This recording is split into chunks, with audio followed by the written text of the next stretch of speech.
What's been happening?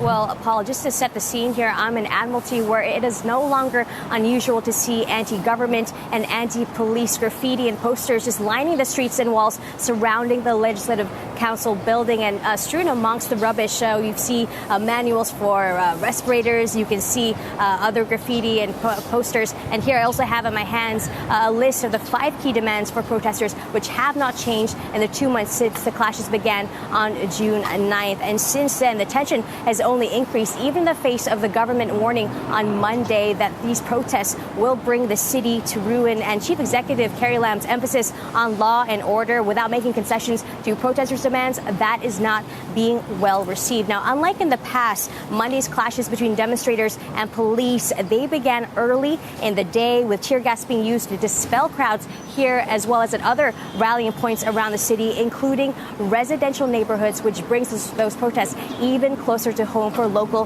Hong Kongers. And protesters attacked some police stations, including the headquarters in Wan Chai, which is just east from here. And the momentum that is not seen slowing down, Paul and Sherry, with more demonstrations expected in the coming weeks. And tomorrow, August 7th, a lawyers' march that is being organized to call for an independent commission of inquiry. Sherry.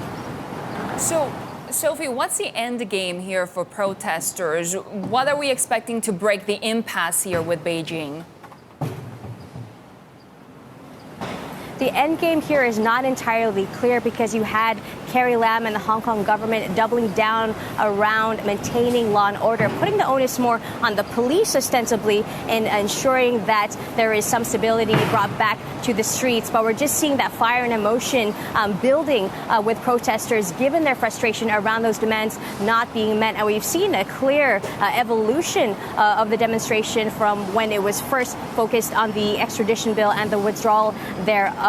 And going forward, the economy is certainly something the Hong Kong government and Beijing will likely use as a theme to try and garner more public support. Later today, we're expecting officials from the Hong Kong and Macau office in Beijing to announce something new. This would be the second time ever that China has commented on Hong Kong in this manner. We're expecting, again, some attempt to focus on the economic damage, but with protesters being detained, more than 500 so far as the tally since the June 9th clashes began.